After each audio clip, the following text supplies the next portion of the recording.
I'm Rani Avisar, I'm the Dean of the school here, and it's my true pleasure to welcome everybody for yet another lecture in our series that has been lasting now for 23 years and ongoing strong. We would like to thank our sponsors that allow us to make these programs possible. As you know, to support private education, bless you, to support private education nowadays, it is becoming more and more of a challenge, and any support that we can get, especially for this kind of activity, is really greatly appreciated. So thanks for all the donors. I want to thank, however, in particular tonight, Bill Galway, that is a generous donor to this series and has made this evening in particular possible. And I also want to thank the First National Bank of South Miami, the Shepard Broad Foundation, Cheryl Gold, Key Biscayne Community Foundation, John McCann Foundation, Melissa and Taylor Weil, Mary Lou and John Dasberg, the Wang family, the Southern Glazers Wine and Spirit. Tonight, it's my great pleasure to introduce to you a fifth-year PhD student here at the school. His name is Sevag Melkerian, and I'm going to try to say that correctly. Okay, I apologize, Sevag, for mispronouncing the last name. Sevag is from LA, California. He graduated from UC Berkeley in 2013 with a degree in marine geology. He is now a fifth-year PhD student working with Professor Peter Schwartz, studying the geochemistry of caves and climate in our Department of Marine Geoscience. Sevag, if you would please come and say a few words. All right, thank you, Dean Avisar. I appreciate that. So I promise I'll keep this brief, but I'm just going to kind of show you guys a little bit of an overview as to what I've been doing here at Rasmus, why Miami is just such an amazing place to study what it is that I've been studying, and a little bit about what we've all been doing here. So here's a cool image of a cave that I work at in the Bahamas. So I actually came to Rasmus specifically to be able to study caves and try to extract any kind of climatic information we can from these beautiful geologic areas. And so why Miami? Why did I even show up here? And if those images aren't proof enough as to how cool it is to be here, these are my two favorite pictures that I've taken of Miami. And just from a very basic point, this is just a great place to be. It's got a lot of the city itself is beautiful, but Rasmus and the community here on Virginia Key, Key Biscayne, is just a very cooperative group where we have the University of Miami on the left of that image on the bottom, the right are the NOAA labs, so we all kind of work together, and it's just a great place to be. But within that is the Stable Isotope Lab, which is pointing to that little arrow over there, and that's actually where I've been working here for almost 5 years now with Dr. Peter Swart. So within the Marine Geosciences Department, we have the Stable Isotope Lab, and that's where we've been doing all of our work. And so, again, why Miami? And these two gentlemen featured on this slide, Cesare Emiliani on the left and Dr. Robert Ginsberg on the right, are essentially the giants whose shoulders I stand on whenever I'm doing any kind of paleoclimate work. Cesare Emiliani is essentially considered to be the founding father of this field of paleoclimatology, which is the field of studying the old climate. So we try to understand the climate's behavior in the past so that we can better understand what it is that we're looking at today and into the future. And Dr. Robert Ginsberg on the right was essentially a founding member of the Comparative Sedimentology Lab within the Geology Department here, and kind of perfected the principles of understanding this comparative relationship of the modern environment, the modern geologic systems, and its relation to the past. So there's this deep background here at the University of Miami, specifically Rasmus, that was very much where I wanted to jump into to study the ancient climate. Additionally, we are in a very good location for studying caves and other carbonate systems. So on the left, you see that little dot, Miami, and then just offshore a little bit are the islands of the Bahamas. And this is a site where there are a lot of carbonate processes happening. So what carbonates are, like the limestone rocks that you see everywhere in South Florida, it's essentially that type of rock. And that's being produced in the Bahamas in different ways. It's being dissolved after it's been deposited, and that's what forms the caves in the Bahamas. So being that we're here at Rasmus, we're in a very convenient spot to actually go out and check different parts of the Bahamian islands at a relatively easier pace than if we had been living somewhere else. And so Rasmus is a carbonate school. And what I mean by that is we study different organisms, different little rocks that are formed out of carbonate minerals like calcite, aragonite. They form rocks like limestone, like we see outside. So an example is a foraminifera, a little microplankton that floats in the water. We've got corals that we study in our department. We've got sclerosponges that have solid carbonate skeletons that we can look at. That on the left is a sediment core, so a core taken from underwater that has accumulated slowly this type of carbonate material. And finally, what I'm interested in on the right is a picture of a stalagmite. So all of these carbonate rocks we can actually dissolve with a little bit of acid, and that releases carbon dioxide gas, which is what we actually analyze in our instruments. And so by actually looking through how those chemicals have changed through time as these things grew, we can then back calculate what the climate was doing. So we understand what happened, and then we can relate that into the present day and the future. So I was promised I'd be able to go to the Bahamas, and I was envisioning places like this, which in fact I did get to see, and I was lucky enough to see these places, photograph them, enjoy my time there. But in fact, doing actual cave work is a little bit more dirty than just hanging out on those beautiful turquoise beaches. So the bottom two pictures show what it actually entails to go deep inside of a pretty dirty cave and extract cores of stalagmites from the rocks in there. And then the center image is my advisor in the center, Peter Swart, and then on the right of him is Monica Arienzo, another PhD student of his who finished before I did. So that's what we look like after we've gone through the cave. You get really, really dirty and smell really bad, and your clothes essentially belongs to the cave after you've been in there once. But yeah, hauling scuba tanks deep inside of a cave just to be able to extract a couple inches of a stalagmite was a little bit more challenging than I had first imagined. But the payoff is you get to actually be in these amazing places on the planet that whenever I'm in there, I feel like I am actually part of the earth that we live in. You get to go inside of the earth and hear its sounds, kind of smell the smells, feel everything in there, and it's just a different world. But within here, the reason we go through all this trouble, these challenges, is to actually be able to get some kind of climatic information. So on this image, the right side is a cross-section of a stalagmite. These are the rocks that are growing in the cave from the bottom towards the ceiling. As water's dripping and evaporating, it's leaving behind its mineral content. And through time, that just evaporates, solidifies, and keeps going. So when we go through, we can actually take little samples of this rock, tell exactly how old it is at those spots, so we can figure out how old the whole rock is. And within there, we can look at the changing chemistry of the rock. So we look at changing oxygen, changing carbon, other trace metals like iron.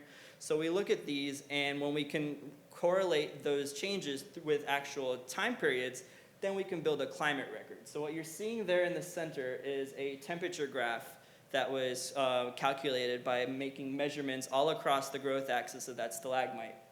And what's important to note here is that we're looking at a period that was considered to be the last glacial maximum. So this was a time when glaciers were at their most recent peak, and it was a time that was considered relatively cold throughout the world. And within this cold period, we've identified in this section 3 Heinrich events. So those are what's labeled H1, H2, and H3. And these periods within our record show that within this period of glacial times, there were actually rapid bursts of about 1,000-year time intervals of even cooler periods. So within the stalagmite, we were actually able to tease out points in time where the cooler climate actually even got colder and then warmed up in a relatively fast amount of time. So with knowledge like this is what we can actually then correlate to understanding the present day environment. And so that's essentially the gist of all I've been doing here. I'm trying to finish up my PhD within the next few months. writing up all this data isn't quite as exciting as being inside of the cave, but it's still very, very much important. And so with that, I will lead with a final slide, a little different than caves, but kind of to tease what's to come in the following headlining lecture. But these are photos that I was fortunate enough to actually capture glaciers and icebergs myself before, who knows, next time I'll be able to see any kind of glacier. But I just wanted to express my gratitude for being able to kind of preview the speaker about to come. I'm very, very much grateful for the work that you do, that I have found, at least in my case, doing my own research of climate science, that communication is really the most important part. It's not really that important it is important to do the research and get the data, but if you can't communicate that to people outside of your very specific field, it really serves no purpose.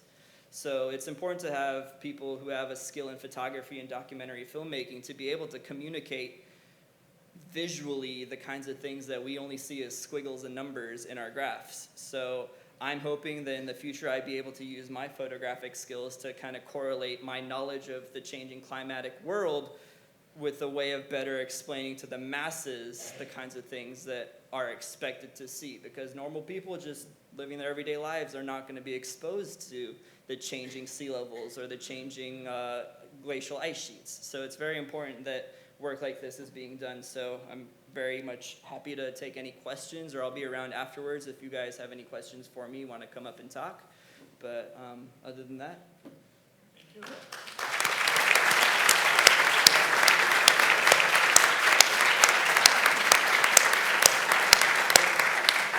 So it is now my true pleasure to introduce James Balog. For 35 years, James has been a photographer.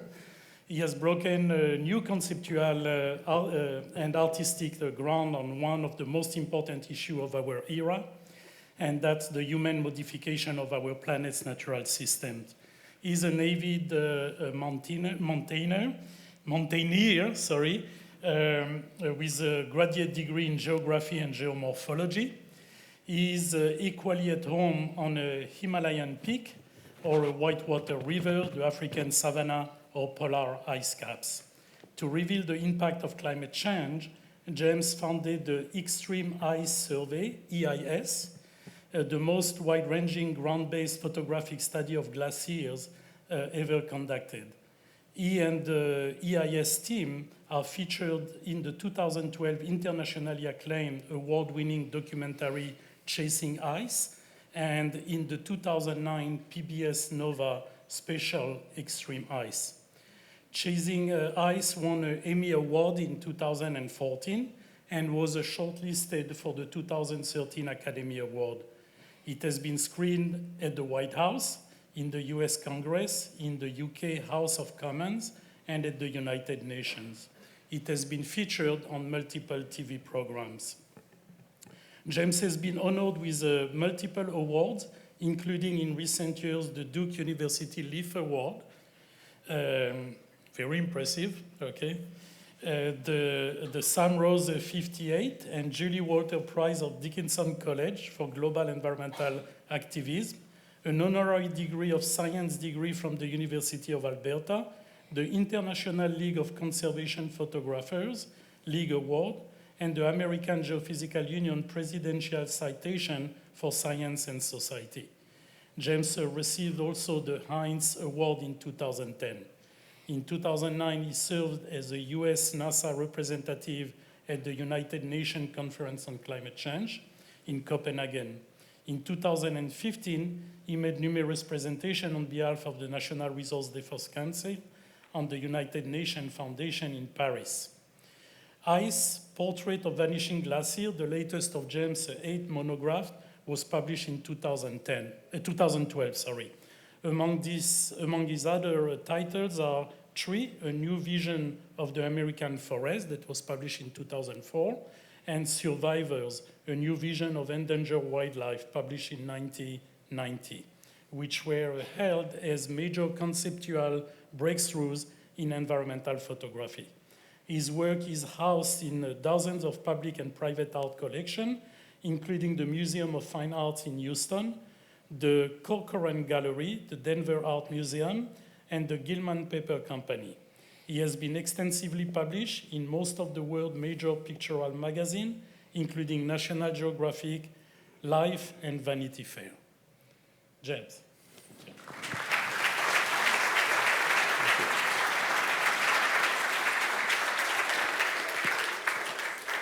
Well, thank you, Dean, and thanks to Deanne for bringing me here. And Sabag, I think you should just abandon caves and follow your next career as a glacier photographer. You've got a new job for you. Very nice. And also I want to shout out my dear friends Sam Rose and Julie Walters, who have been longtime friends, and they are co-producers of a new film that we have that will be premiering momentarily.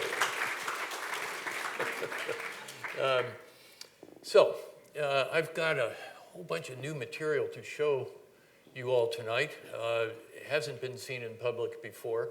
The title of our new documentary film is The Human Element, and that subtitle is specific to this particular show right now, but The Human Element will premiere in a couple weeks at the San Francisco Film Festival and then continue on a film festival tour.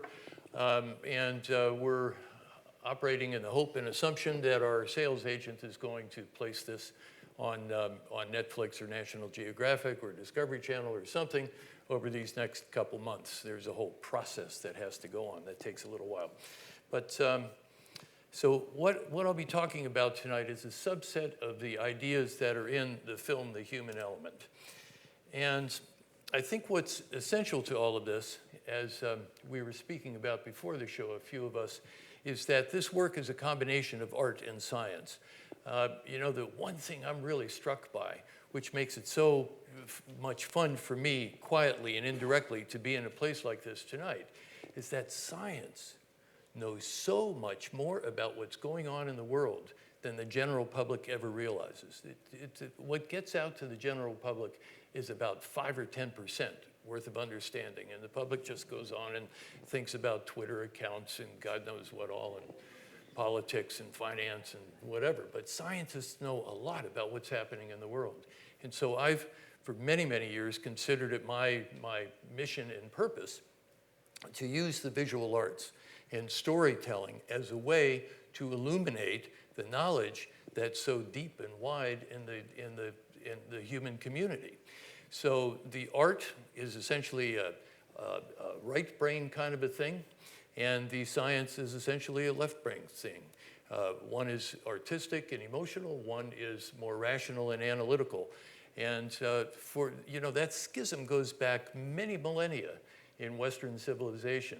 And my assumption and presumption and belief is simply that in merging those two modalities, the art and the science, you can get a better understanding of what's going on in the world than you do if you just look at it from one perspective or the other. Or at least a layperson can understand the world better by trying to join the two.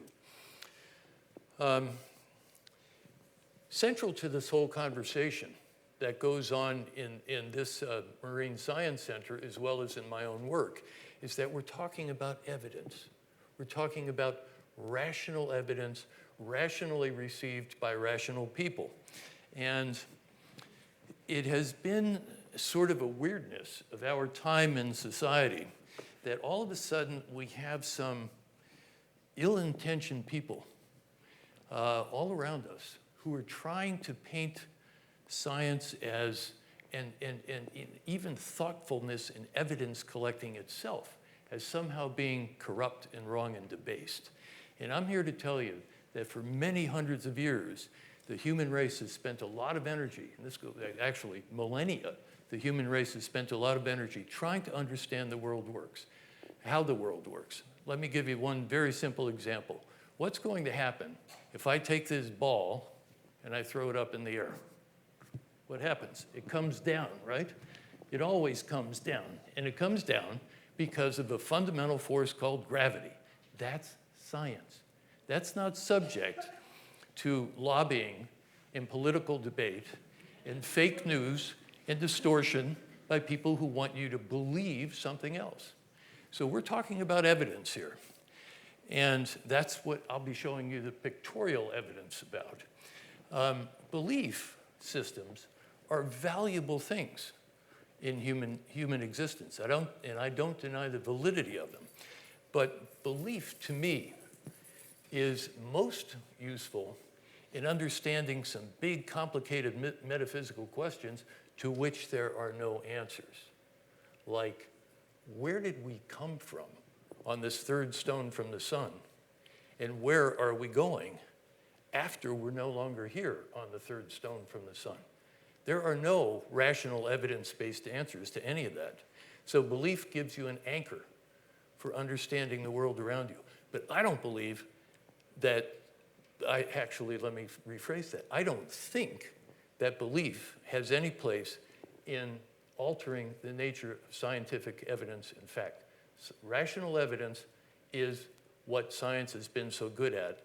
And if we cut ourselves loose from that sort of understanding, we are probably doomed as a civilization. We absolutely have to push back and hang on to evidence and hang on to rationality, regardless of what others are trying to tell us. So I'm sorry, I already got way ahead of my philosophizing here. And what I want to show you a little bit of is what I've had to do as a photographer in order to morph myself into a multifaceted creature to function in a lot of different environments. So this is a time lapse of my costumes that I have to wear to work as a photographer in all these different kinds of spatial and aquatic situations that I work in. So a guy will start out as a normal guy in jeans and a sport coat maybe, and then you start climbing trees and mountains and icicles and all kinds of things. And you get wet and you go to volcanoes and you go to high mountains and you have to go to fancy dinners sometimes. And you have to do what you have to do if your models are naked too. And it's a good life. It's an interesting life. I've had more adventures in this working life than I ever have had a right to experience. And that's a little time lapse of my world. So here's the narrative arc of evidence in science that I'd like to communicate to you tonight. This is very simple. I want to see a show of hands first about how many of you have heard the term Anthropocene and know what Anthropocene means. Let me see a show of hands. Okay. Well, the basic premise of that big fancy word that I put up there on the opening screen is that we live in an epoch of geologic time that is defined by profound human impact and alteration of the environment. We have become a force of nature, along with all the other forces of nature like earth, air, fire, water, and all the rest of it. So the chain of cause and effect that we're exploring in the film and exploring now in this show is that if you take earth materials out of the earth, coal, oil, and natural gas, and all that stored sunlight that's embedded in there, and you burn it, you wind up altering the air. That's been understood for a long time. That wasn't invented by Al Gore or Barack Obama or any of the other people that certain characters today are trying to paint the climate change story into. This has been understood since the middle of the 19th century, that if you change the chemistry of the air holds heat differently, period, middle. That's the end of the story. And the heat gets retained in an altered atmosphere. And if you alter the heat balance in the world, a whole bunch of things happen. But for the purposes of this conversation here tonight, what I want to trace is how altered heat changes the conditions of wildfire in the American West, and how altered heat changes the way water functions in the world. So let's start with a fire story. We are in a climate right now where we have a lot more fires. The fires are bigger and the fire season lasts a lot longer. That's been meticulously quantified by the US Forest Service. And these changes started to happen back in about 1980. It's been modeled and studied by a lot of very smart scientists, and it seems to be that the number that comes out over and over again of how many more acres have burned since 1980 as a consequence of climate change. How many, forest fires have always been here, but how many more acres have burned because the air has gotten hotter and the trees have dried out? Well, it's something on the order of 10 million extra acres. That's a lot of land. And so anybody can understand, when you have the most elementary relationship with flames in a campfire, people get it when you say, if you take a stick or some grass and you dry it out, and you dry it out some more, it burns more easily. So forest fires are a direct manifestation of a changing climate. So when you see these kinds of numbers happening, and a lot more acreage burned in the American West, it is directly cause and effect with climate change. And I've spent significant parts of the last 4 years shooting this subject, primarily in California. And it's actually fantastic to look at. It's incredibly beautiful. It's also incredibly scary. I mean, these fires are intense. They're actually quite unpleasant at times to be around. I'm not a hot weather guy. I mean, what's outside right now is about as hot as I like to be. And this is not hot, I understand that. But I'm a cold weather guy. I'd rather be cold anytime. But the flames are beautiful. The process of changing material from a solid state to this fire state in the air is a fascinating thing to watch.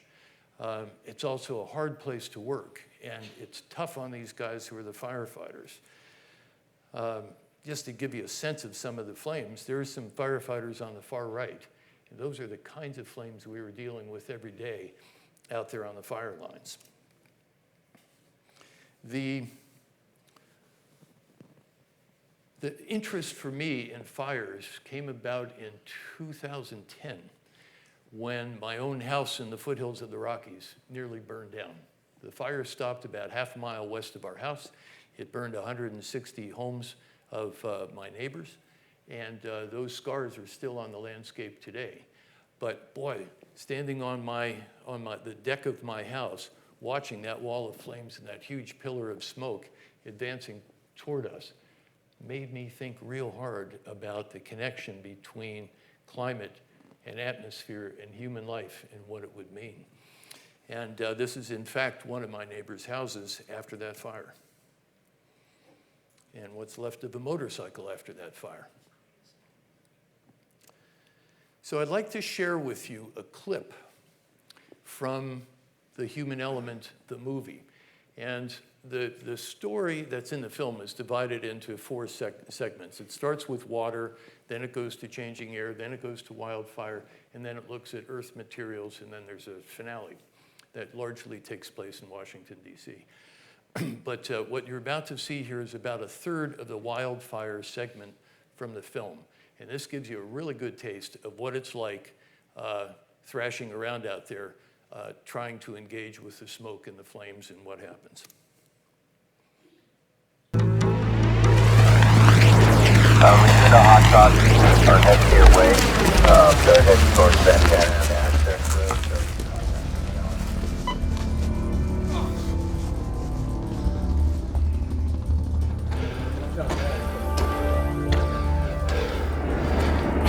Hotel fire, and you want it on the right corner on the left side of the dozer there, up on top? So here's the deal. They come down these ridge lines into that dry lake, as they were saying. I'm Tony Howard, Battalion Chief for Mendocino Unit. I'm down here on this fire as a strike team leader. You see the line over here, guys? Looking to this far ridge through this smoke. Right over here, you can start seeing it coming down over the hill. It's the main fire. And it's chunking away at some pretty good rates here. Moving towards us like this. The Carmel Valley's right here, and this Kachawa community right here. So we've got all these people out, and there's homes back in here. And so this is kind of our final stand. If we have a big fire run, we're going to lose thousands of houses probably. But we're trying to prevent that. We'll do what we can. That's what we do. Our objective is to burn the hillside here as quickly as possible. So it doesn't have any fuel out here to consume.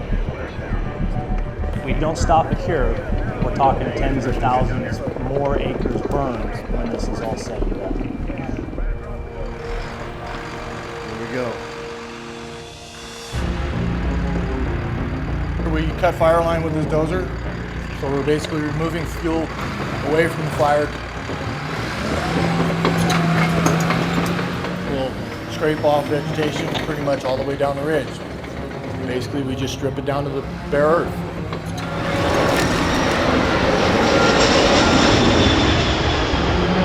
What you got?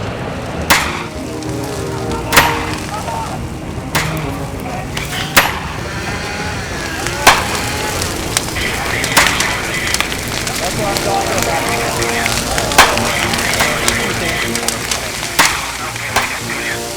It's really catching, so dry. Boy, when the stuff goes off, it's just violent and explosive.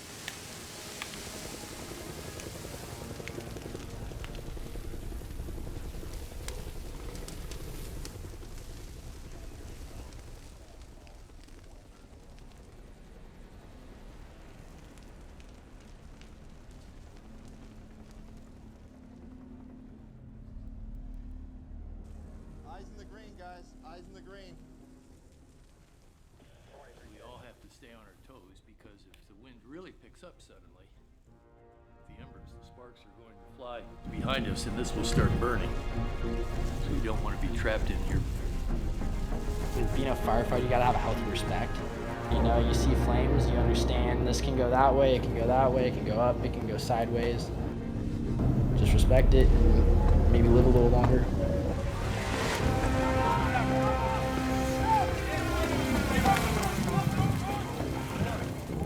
We're getting some fire blowing across our line. You can see if you pan in on that flag right there, the winds are not in our favor. But we're hoping we can change that with a little bit of fire below it. Copter 406, 9110 Charlie, we're go on the firing out. Charlie, Copter 406, copy, we'll be around. We're hoping we can build enough heat low that it can actually influence the fire and bring it down the canyon.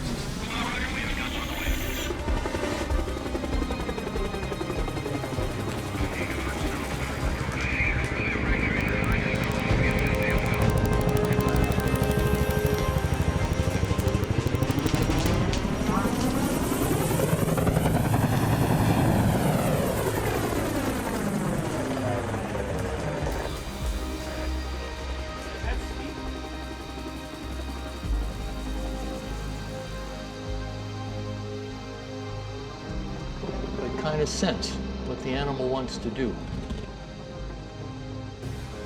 Work around it, work with it, make it work for us in order to work against that other fire over there. It's an incredible thing. Oh God, look at that.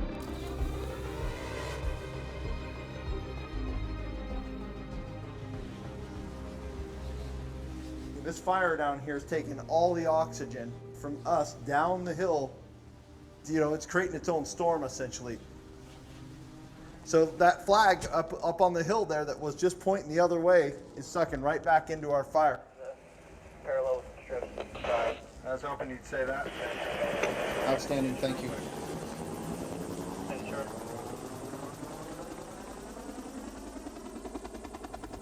We're intimately entwined with these fires, from our effect on the climate, to our effect on the fuel buildup, to our effect on moving into the wildland-urban interface and putting ourselves more in harm's way.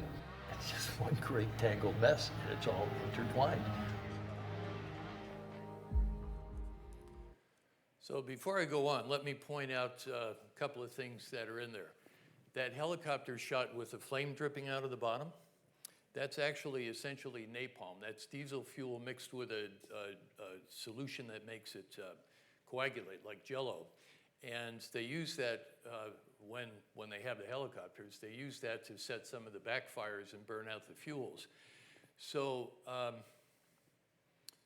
if you kind of look beyond surface appearances there and you think about what was happening, you've got trucks, you have helicopters, you have the napalm.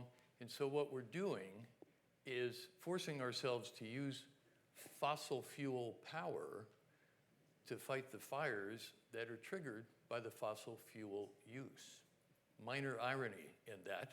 And so we kind of keep going around in circles inside our behavioral box, bouncing off the walls of this reality that we've created.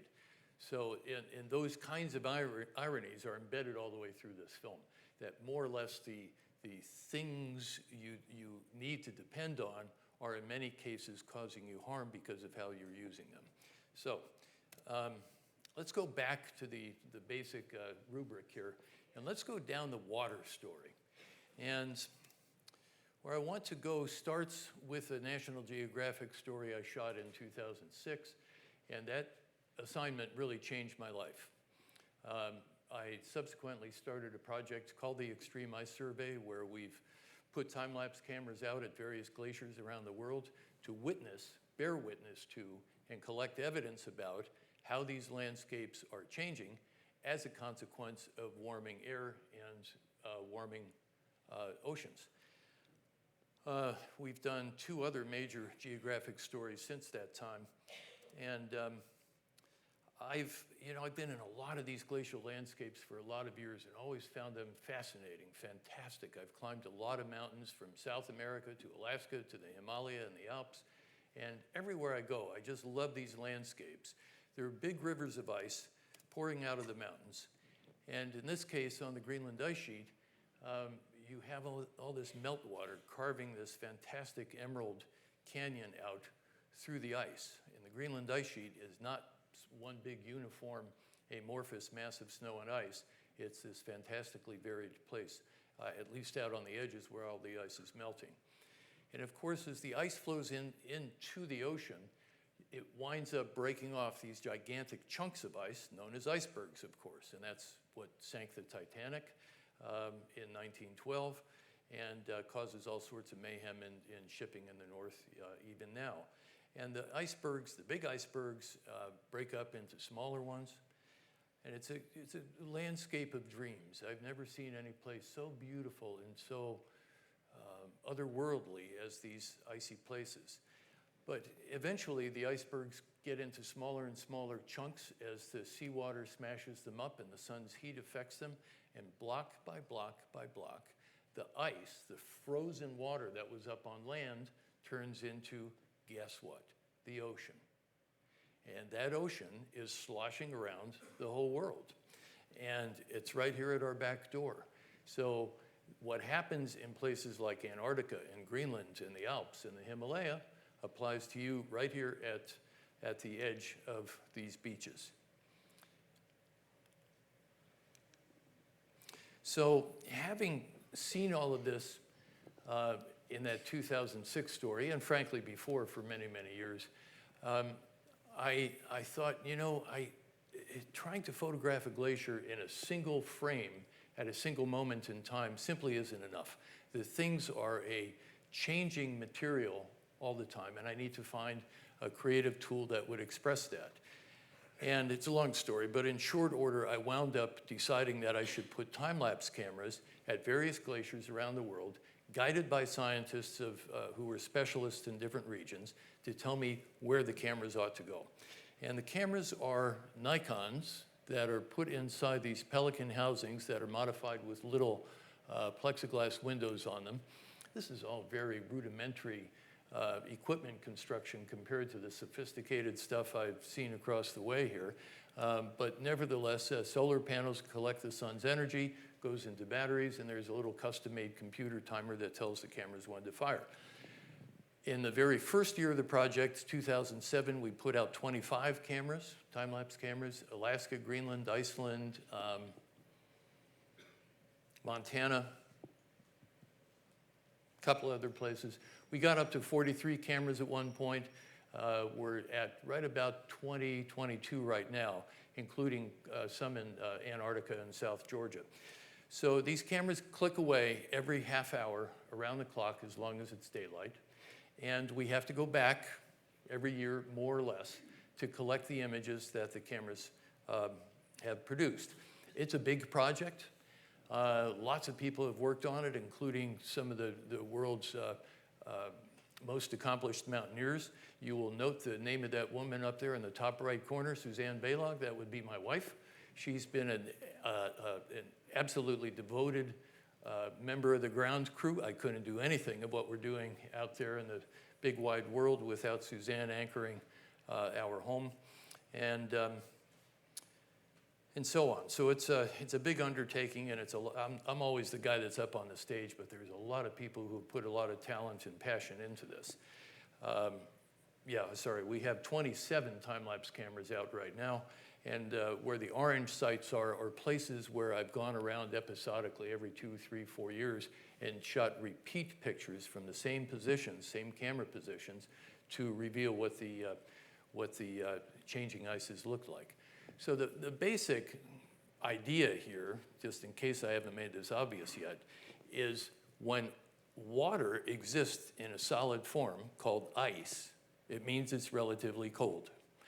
And when it warms up, it melts, and that is an indication of, in the case of the big landscapes and the big regions, that's an indication of warmer air or warmer water. So the glaciers are basically the canary in the global coal mine, telling you what's happening in these different regions as the temperature regimes change. Anybody know what that mountain is up there on the far top left? Help me out. If I tell you it's 29,000 feet? Mount Everest, yes. So this camera is at about 19,500 feet, bolted to bedrock. There's another one down here, and it's looking in on the Khumbu Glacier. The main Mount Everest base camp for climbing is right down here. And I'll show you a picture of what this river of ice looks like. I've already have referred to glaciers as a river of ice, and it's kind of hard to get your head around this, and it took me a while, even though I've been around this stuff for decades, to realize that these glaciers are changing on an almost hourly or daily basis to the touch of the air and water around them. They're dynamic animals that feel the world and respond with their movement or their melting. So that's looking into the Khumbu Glacier icefall, and you'll see this lovely river go cascading downhill over the course of 2 years. It's not a big, static, dead, dumb thing. Glacial change, nothing ever happens. Things are changing all the time. And the main climbing route actually goes right up through the middle of that mess. And at 5 o'clock in the morning, if you're in the wrong place, as it decides to twitch a little bit, big towers of ice topple on you, and you're in lots of trouble. So here's one of our time-lapse sequences from Mendenhall Glacier in Alaska. We'll go and collect some more pictures this summer, but here's what was, and watch what it became.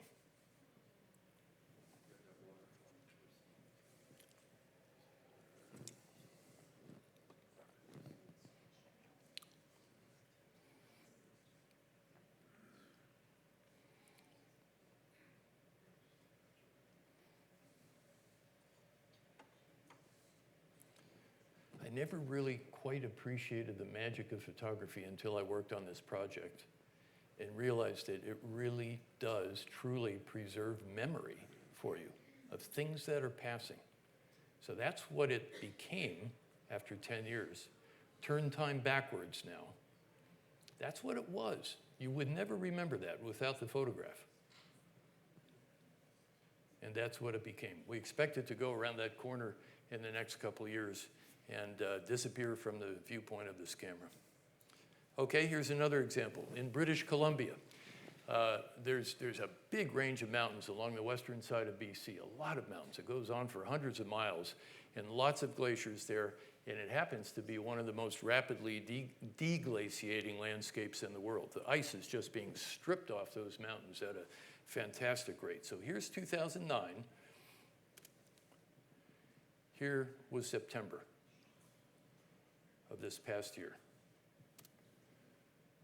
Here's another glacier in British Columbia, 2008.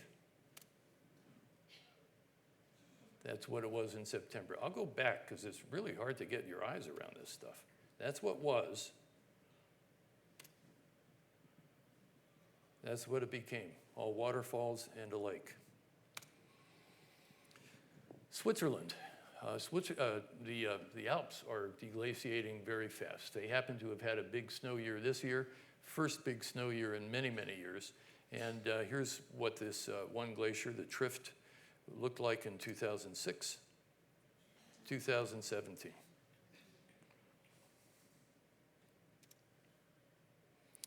And up to Iceland for another time lapse, the Solomajüket. 11 years of time lapse.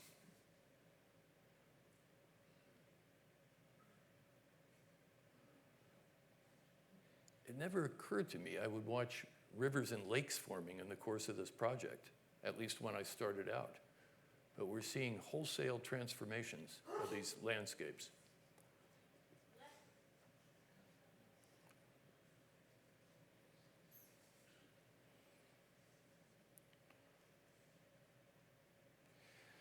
And I'd like to set some new camera positions up the right side of that glacier this summer if I can find the time to get over there. I'm not sure I will, but I'll try.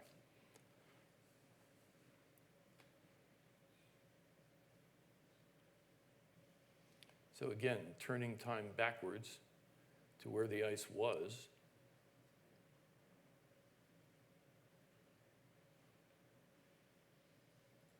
And then forward.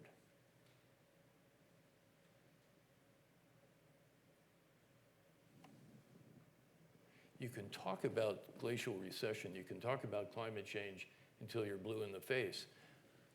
But once people see this kind of visual evidence that they can understand intuitively, they don't really quite get what the story is. But these pictures have helped bring that story alive. Now, why does all that matter? It's not just about far away, Alaska, Iceland, Greenland, Antarctica, whatever. This is your shoreline here in Florida. This was up in St. Augustine. After which hurricane was it? We chased all kinds of hurricanes this summer. This was Irma, right? This house became somewhat famous. The Times and Time Magazine as well published pictures shot from the other side of this house. I think this is a better picture because the light's better. But I'm being modest about that, of course. But it's amazing. I've been photographing hurricanes for various reasons intermittently for 35 years. And it never ceases to amaze me the weird juxtapositions and colors and bizarre, surreal things you see in the course of chasing hurricanes. This is Charleston, South Carolina after Hurricane Matthew in 2016. These were some refugees in Lumberton, North Carolina, fleeing from some flooding that was triggered by Hurricane Matthew. So in the human element, we try to not just tell the stories in terms of physical science and landscape and the physical earth materials. We try and bring these stories alive and reveal human stories that people can relate to. So here's a story that happens in Chesapeake Bay, just north of Norfolk, Virginia. And it's about a little island called Tangier Island that's in the process of disappearing as a consequence of sea level rise. Now, lest I forget, I haven't said this yet, and it may need saying. As the ice melts elsewhere in the world, the sea levels rise. I think there's an intuitively obvious, inescapable connection there. And the sea level rises, and at the same time, the boundary between the lapping ocean waves and the land changes. There's a vertical change in the relationship, but there's also a horizontal change, and that horizontal change obviously takes away land as well. So here's the story of Tangier Island, Virginia.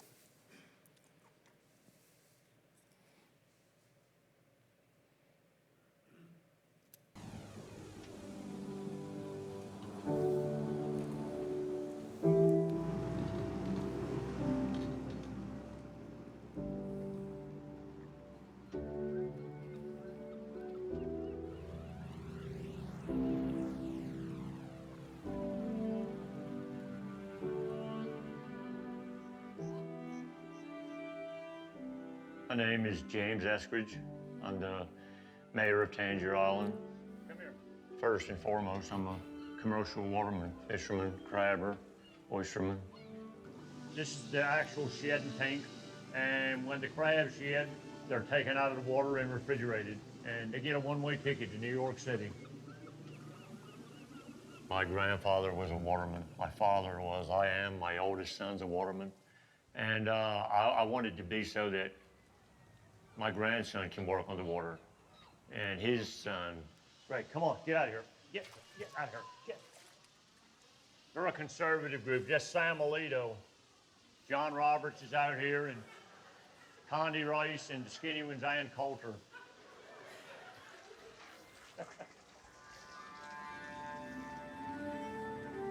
Tangier has a lot of history. We've been here for hundreds of years. And when you look back, you see that water is the life of Tangier. Water and the folks on Tangier, we're joined, we're connected. Growing up on Tangier was absolutely heaven.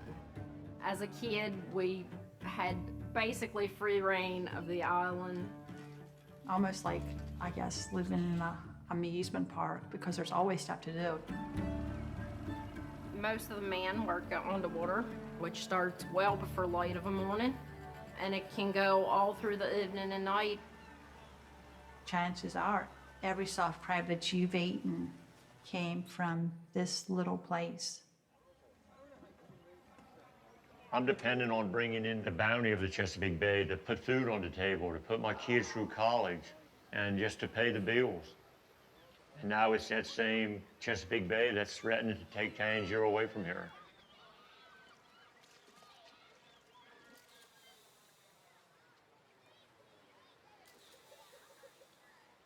About 2 years ago, I got an environmental grant to look at a climate change site in Chesapeake waters, and I selected Tangier as my site because I realized how dire the situation was out here. The new school is built on stilts. Water in people's front yards, it's up to a foot deep. You'll see fish swimming around in these yards. You'll see blue crabs making their way. That's something that happens on a fairly regular basis now. This island feels so uncertain and so unsteady and so fragile. I'm conscious of the fact that right over there is the ocean, and as that comes up, it's going to be terrible for these people. Yeah, I remember this used to all be sand when I first came up here. We used to just take the boat across, and we could walk all the way up the west shoreline. Yeah. Where we are now, there's tree stumps on the bottom here. And that was high ground at one time. And high enough to support the homes that were up here. They had a schoolhouse, a small general store, and kids up here playing just like on Tangier now. And I'm sure at the time, they couldn't imagine that their town would be underwater someday. But you can see that line underneath the sand of the peat sediments that are exposed. Once that gets exposed, that's what's tearing the island apart. Tangier Island is a sand hill that's capped by peat sediments. It's very loose and it's very fragile. Now, sea level has risen high enough that instead of striking the sand, it's now striking the peat. As you can see, the water is just tearing it to pieces.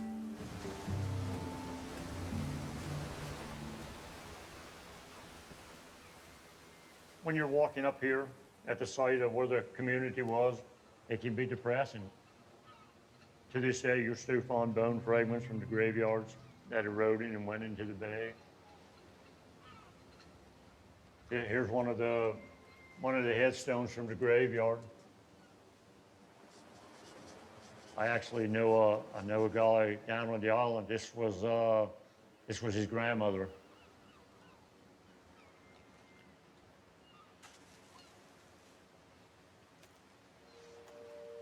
We projected the past rate of land loss and the future sea level rise scenarios. And based on those scenarios, I estimated how long Tangier has left. And my estimations were About 25 to 50 years.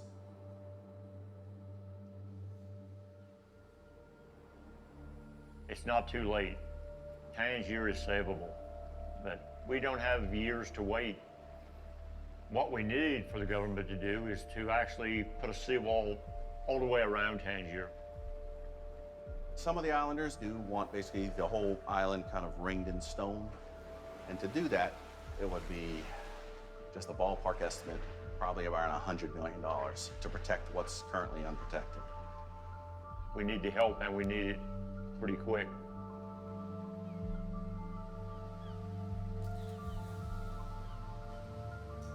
Tangier really is sort of a canary in the coal mine for what's going to happen to a lot of low-lying cities along the American coastline.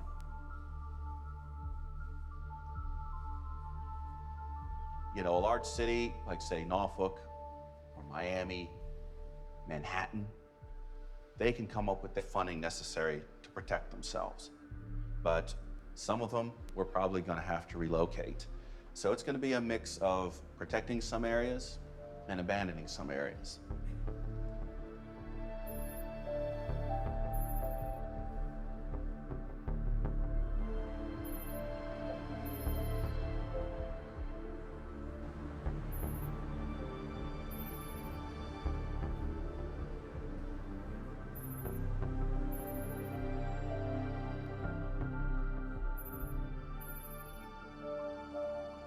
We're going to have to decide as a people how we're going to handle this situation, because we as a society do not have the resources to protect everything. So we are going to have to make some choices.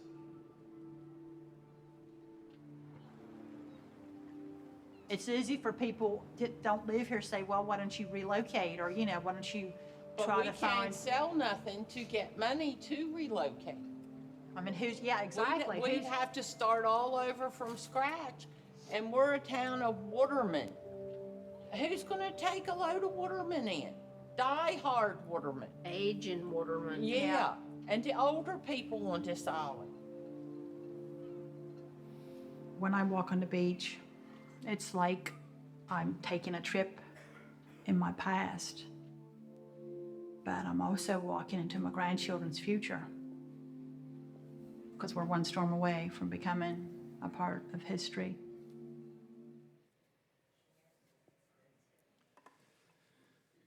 I love those folks. It was amazing to work with them. But I have to point out an irony. There's nearly 100% hardcore anti-federal government voting population on that island. They don't want the federal government mucking around in their lives, except for, as you heard the mayor say, hey, we need a seawall. What we need for the government to do is build a $100 million seawall. So, I submit to you that there are certain populations in this country that may be anti-Washington until it's time to get a handout from Washington. And I think that really needs some mental balancing. And that's all I'll say about politics. So, I can't emphasize enough that there is such a thing as truth. It's a core theme of this film. It's a core thing of everything that I've done with my work over the years. Evidence matters, objective reality matters, science matters, and truth matters. And as I said earlier, if we let the forces that are trying to distort power in this society, for whatever the motivation is, if we let those forces distort the nature of our perception of objective reality, we are in a lot of trouble. And it's fundamental to the mission of a place like this research facility here to keep speaking the truth, the reality of what's happening. What can we do as individuals in this regard? Use your voice. And that takes a lot of different forms. Sure, I'm a communicator. I get to use my voice in a very literal way, both through pictures and words and publications and TV shows and whatever. But you all have voices. You all have minds. And you can take those minds and those voices out to the world around you and change the thinking and behavior of your friends, your family, your church groups, your workplaces, your political environment, whatever. And as Gandhi said once upon a time, everything you do will seem insufficient, but that doesn't mean you shouldn't do it. And I take heart from that. I can be more depressed than all of you in this room put together about this issue at times. And I can feel very dark and very bleak and very black about the inability, seemingly, of our society to really focus and rally around this. But I take hope from the fact that there's a lot of smart people that are in the process of making a lot of money on the new energy solutions of the future. There's a lot of talented, smart young people who are eventually going to replace the status quo interests of us older generations. And I also think, I hate to say this, but because we here in America think that we're always the cutting edge, we're the guys on the white horses and wearing the white hats, we're behind a lot of the rest of the world. And the rest of the world is leading forward. Not all the rest of it, but key parts of the world are leading forward towards grappling with climate change. We're being left behind on a federal political level by all this squabbling that's going on, and I think that's a pity. So you use your voice, you use the powers of your tools, your perception, your capabilities, and your spending power to do what you can with the tools you have.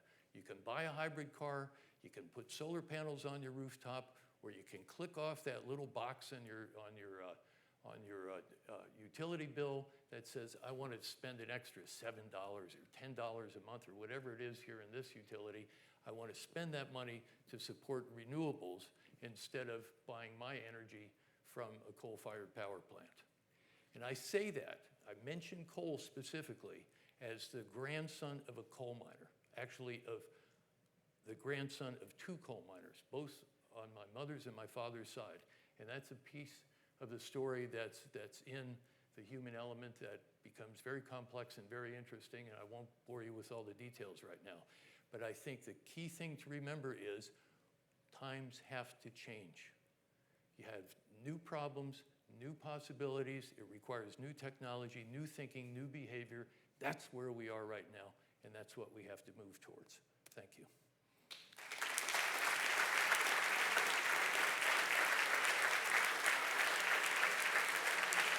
Thank you.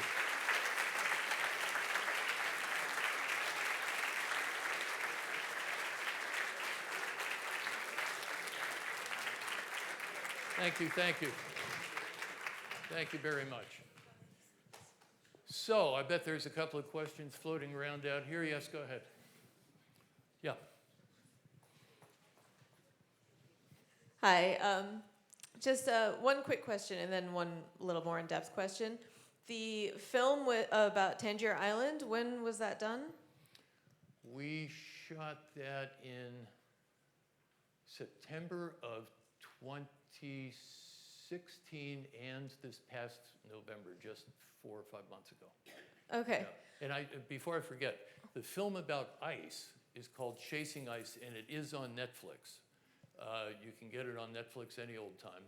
So check it out if you want to. All that glacier recession material is on there. Go ahead. So the question I had specifically sort of has to do with Tangier Island. Last August, there was a town hall that was televised with Al Gore and several mayors from around the country that lived in sea level rise affected areas, including the mayor of Key Biscayne and the mayor of Tangier Island. Right.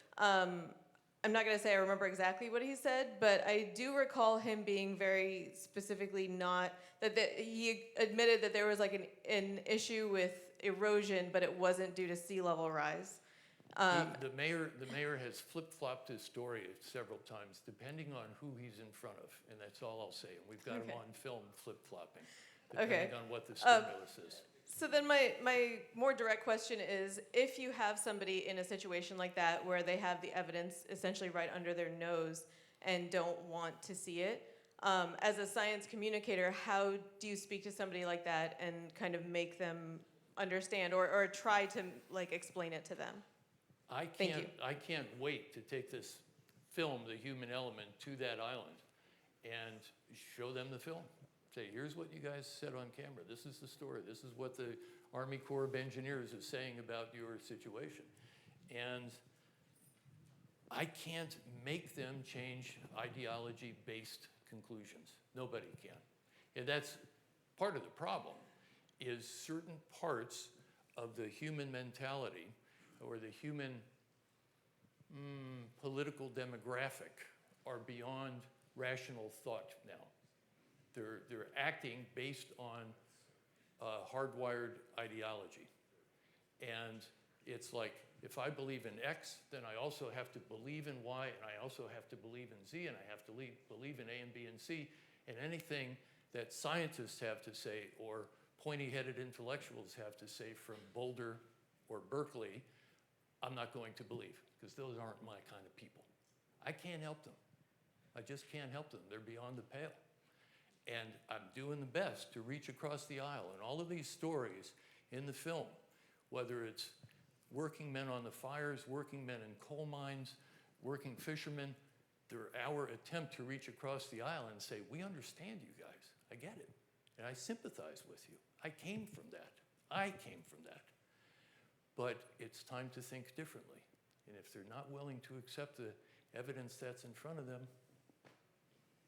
I've done my best. Yeah, this is John Van Leer from Rasmus. I've been involved with a group called Citizens Climate Lobby, which has founded something called the Bipartisan Climate Solutions Caucus in the U.S. House of Representatives, with now 36 Republicans and 36 Democrats working together for climate change solutions. If you would like to make a contribution to moving the needle, support the work that CCL is doing, and we're hoping to introduce a price on carbon that's fully refundable to all the households in the United States in this congressional session. So get hold of your congressman and talk to him. Good, thank you. Yeah, you've got an uphill battle though, but it's the right thing to do for sure. No Sam, kidding. Right here. Sam, go ahead. Called Nudge. There's a new book out called Nudge, and it's about how hardwired the human brain is and how difficult it is to make change.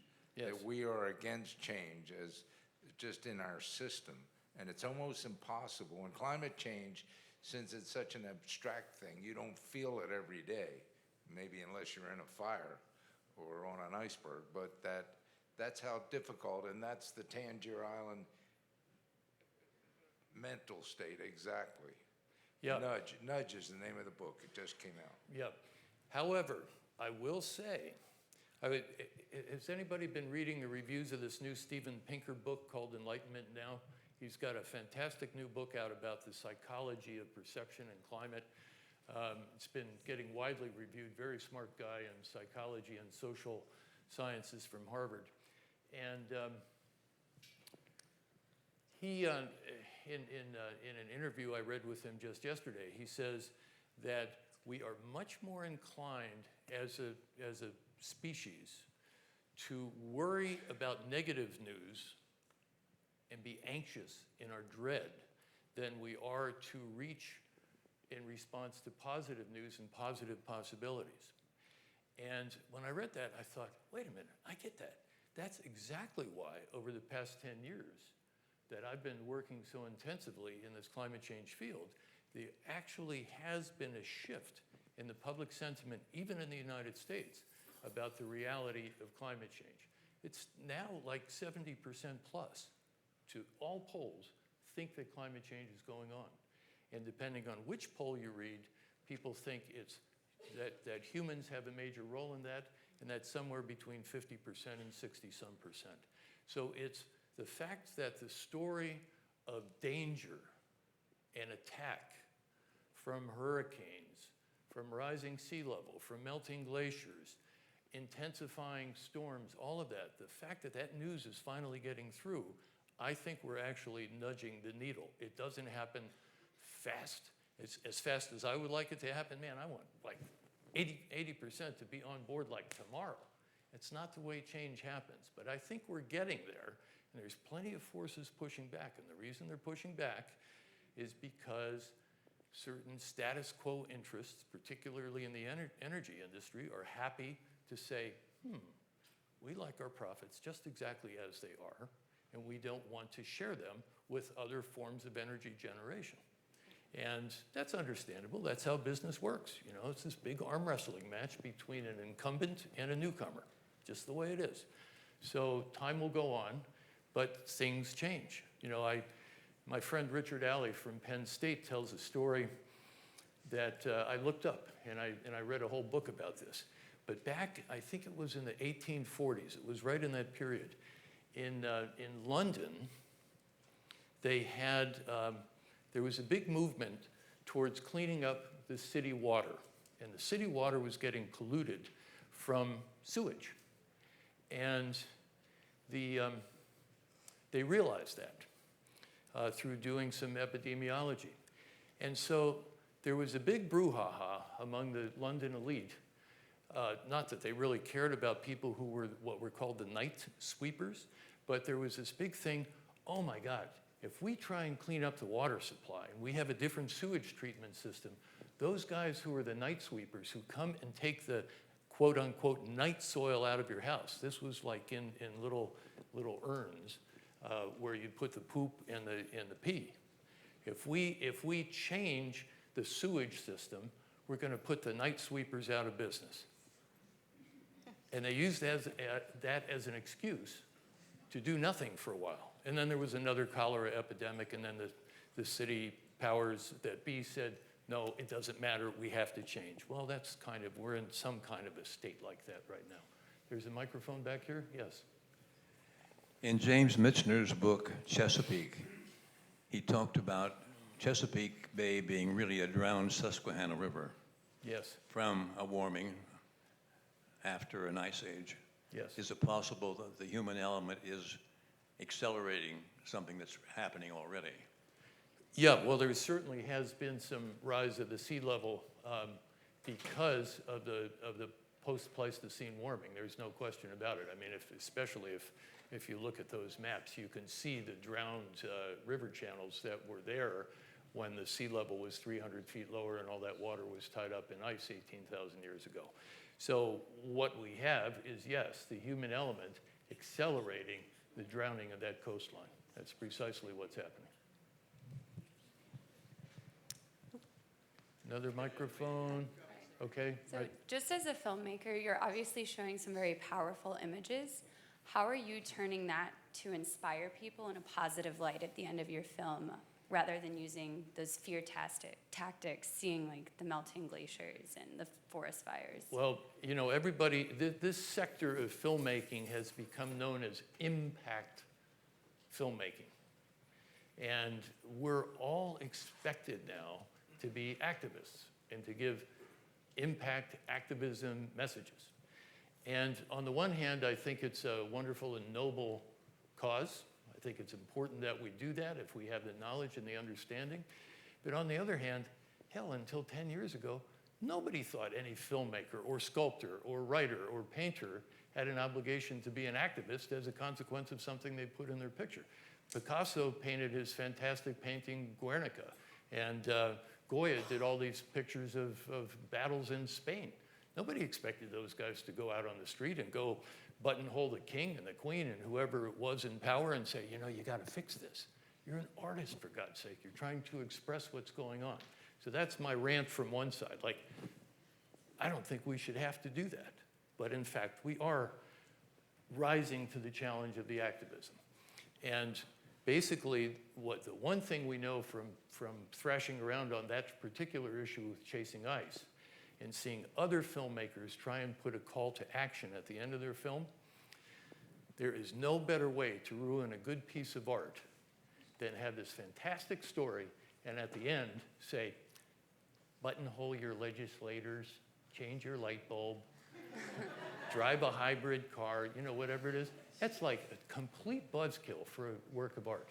So the way we're handling it is we you know, after the story is over, we put up a website, and you can go on the website, and there you can get all the after-action ideas about what you can do. And we're in the midst of writing that website right now. It's a big job, you know. It's not easy, but yeah, we're working on it. Okay, back here. Hi. So the message of the dangers of pollution and you know, this has been around for decades. In the 1970s, we changed to unleaded fuel for that reason. What are the changes, the improvements? Have there been any improvements? I mean, when you look at these photographs, these time-lapse photographs, do you see seasons of improvement at all? Because when we're watching it, we're seeing the big picture. And also, are we talking about, is there a balance that can be found by approaching on a worldwide stage rather than just, you know, the supposed developed countries? And you speak of countries that are more advanced than ours. I see more people using, you know, disposable plastic water bottles today than ever before. And so in our advanced state, we are, you know, still doing things that are damaging, but have we also brought it to a place of improvement at all? And are there other countries, other parts of the world that are unaware and that are, you know, where is the balance? And do you see improvement in there over the last 60 years? There's about 4 questions and about 14 answers in that. Sorry. So, no, it's okay. Those are very, very good questions. But the short answer is that we have improved substantially in some ways. The air in American cities was much worse in the 50s, 60s, and 70s than it is now. And it's because we put pollution controls on cars and trucks and power plants. So there has been a significant improvement. Yeah, there's only, you know, I can only do what I can do. I showed you water, and we do have an air story, and we're telling a certain part of the air story. But what that ties to is the really, really, really, really central and important point, and I wish I had said it sooner. We know what to do. It's understood. This stuff is not, you know, the solutions, the answers are not existing out in some fairy tale la-la land that nobody's figured out yet.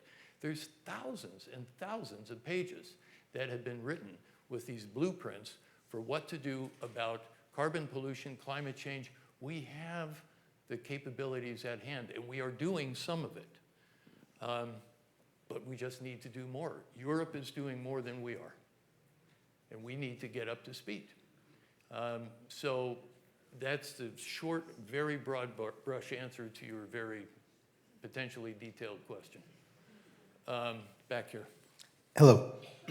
This is kind of a follow-up question to the lady's question in the front. As you send us out into the world to use our voice and communicate, in all of your communications and all of your discussions with people who obviously would disagree with the science, what have you found is the best response, argument, story to tell that has most effectively changed someone's mind? I think it's all about the evidence, and I've been around that issue 1,000 times. You know, my in-laws are rabid climate change deniers. So my answer is at that 4th of July barbecue or the Thanksgiving dinner, where you start to get into it about this, you say, look, the evidence is what it is. It's there. It's collected. It's not an abstraction. And a corollary to that was an experience I had on an airplane about 5 or 6 years ago. And I was sitting on one aisle seat, and there was this guy sitting on the opposite aisle seat. And I had this big stack of science papers that I had accumulated, and I needed to kind of catch up on what was in there, and I was flipping through them. And the guy leaned over, and he said, "What are you reading?" And I said, "These are all about the science of climate change." And he looked up at me and said, "You don't believe in that, do you?" And what I said to him was what you have to say at that 4th of July barbecue, because it's always cast in terms of belief. Do you believe in it or not? The answer to him was, no, I don't believe in it, I think climate change is happening based on the evidence. It's the evidence, the evidence, the evidence, the evidence. And we have seen over and over again in audiences, hundreds of audiences around the world, that when people see the evidence of the ice, and now when they see the evidence of the fires in the air and the rest of the stories we're telling, they walk out of the rooms going, wow, I didn't know. I've had men come up out of the audience saying, I've worked in the oil industry my whole life. I had no idea of the truth of this because the only thing I know is what the boss tells me and what I hear on a certain television channel that starts with the word F. Right? And it's, I mean the letter F, sorry.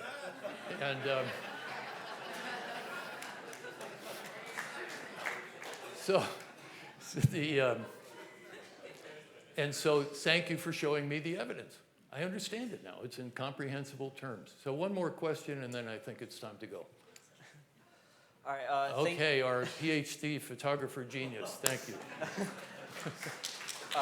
Well, I just want to say this has been really inspirational to hear you speak and see your work in person. So my question to you would be, what advice do you have to give to an early career scientist who studies climate and sees numerically every day the effects that we are having on our planet and the inevitable path forward that the planet sees, and kind of maybe growing a little bit cynical or depressed with that research, but who may or may not also have an unhealthy obsession with photography or another kind of art, who wants to reach out to the world? How would you best advise someone who's looking to find their voice to communicate this science to the bigger public?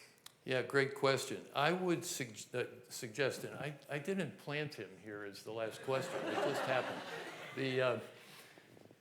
I think it's vital to understand that in the communication world that you're going to grow up into, it's not about one medium or another. You know, you're a really good photographer already. And having developed that skill, you can take that skill and become a very good motion picture cameraman, a videographer. That's you know, digital video is the medium now. And you need to learn how to write and tell a story well, learn how to edit and tell a story well, because the future for you guys is going to be multi-platform, multimedia work. It's not going to be one creative form or another. So expand your horizons out to that world. And I think that you have a great advantage in having this deep knowledge of the science behind you. You know, you're not just pulling stuff out of your ear. You understand the interaction of all of these variables through all the study you've done. And I think that will prove to be an immensely valuable springboard for whatever you do in the future. But, and then finally, I would say you keep following your passion.